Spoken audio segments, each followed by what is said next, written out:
party people. It is 6:17 p.m. and I am done outside. Went for a good long walk and in 91 degree weather because I'm not that bright. Saturdays are definitely my day to sleep in. It used to be Mondays, and I may still sleep a little late on Mondays, but not like Saturdays. I've just decided Saturday's my day to sleep until my body wakes up. No alarm. So if I set an alarm on Monday, it'll be late, but it won't be as late as today, and it won't be as early as the rest of the week. Just waste a lot of time in bed, and I don't want to do that. So, yeah. So anyway, I got out for a walk after doing some other things around the house. Got dinner started in the crock pot, got laundry going, got Walt seen, fed, medicated, blah, blah, blah. And it was taking so long that I did go ahead and eat a little bit of breakfast before I went for my walk. Catalina Crunch with some protein drink for the milk. And walked, I don't know, about 2.5 miles, I guess. And then came back, drank some water, cooled down a little bit, and then got on the elliptical for half an hour. While it's not a whole lot cooler in the garage, it is at least shaded, so that helps. And then after that, it's leg day. So I wasn't really sure what I was going to do for legs. Kind of batted around a couple different ideas. Since last Saturday was the last time I did legs, which I like to go every 5 or 6 days, not a full week. But I was so fucking sore after last Saturday that I just decided that this Saturday would be a perfect time to do legs again. And not to the extreme that I did last Saturday.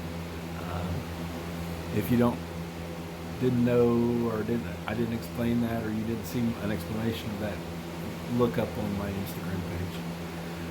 Today I went back to my box squats and depth deadlifts, which I had been doing with a 50-pound sandbag on my shoulders for the squats and a 60-pound kettlebell for the depth deads.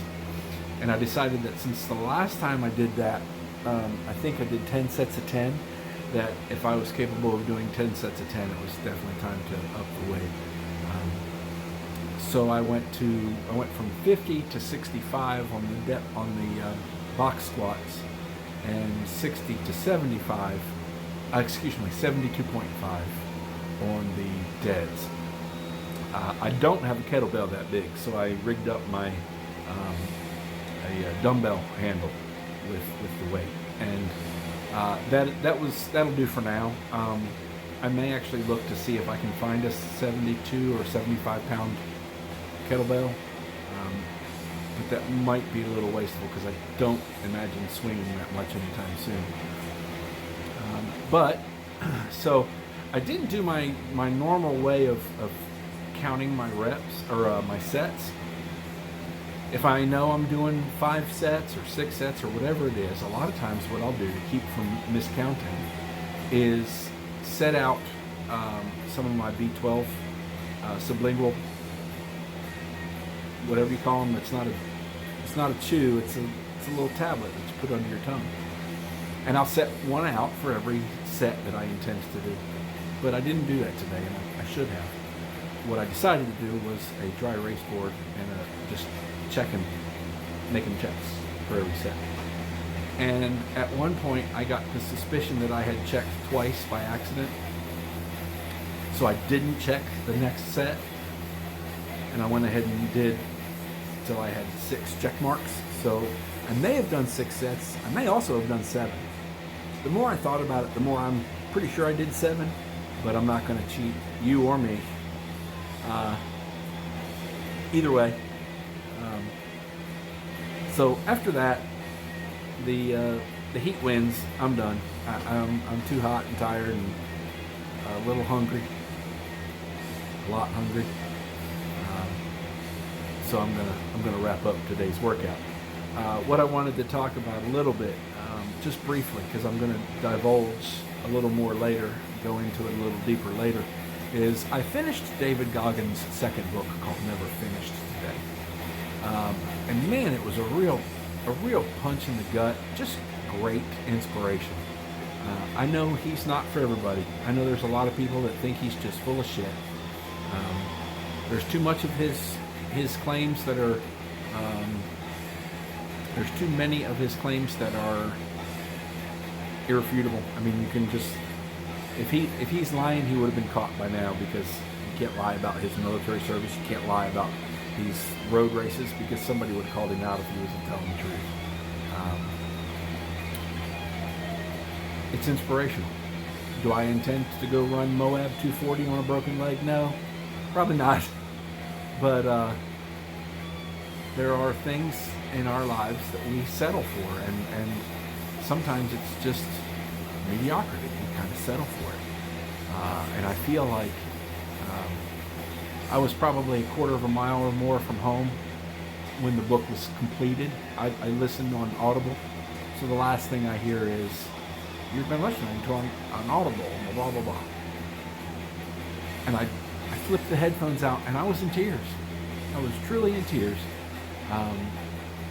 because I just feel like there's so much more I could do with my potential, and I don't.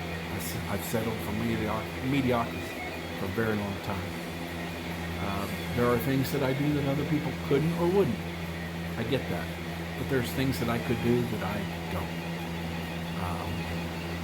And when my time comes and I'm on my deathbed, I don't want to have regrets of what I could have done. That takes on a different perspective when you don't have a wife and kids and a family to take care of, and aspirations for them, aspirations you can pass on to them. So it's all on me. And there are people other than your children and spouse and immediate family that you can do things for. And to this date, I really haven't. So what am I going to do? I'm not really sure. I do have more athletic aspirations that I'd like to pursue, but I have some limitations that I have to acknowledge as well. So am I going to be the hardest motherfucker on earth, as he likes to say? No, I'm not. Am I going to be hard as woodpecker lips, as he said? No, I don't think I'm going to do that either. But I'm gonna strive to be more. And I'll have to just let you know what that's going to look like. But for now, I'm just going to keep wanting to do better. So, hope you do too. Thanks for watching.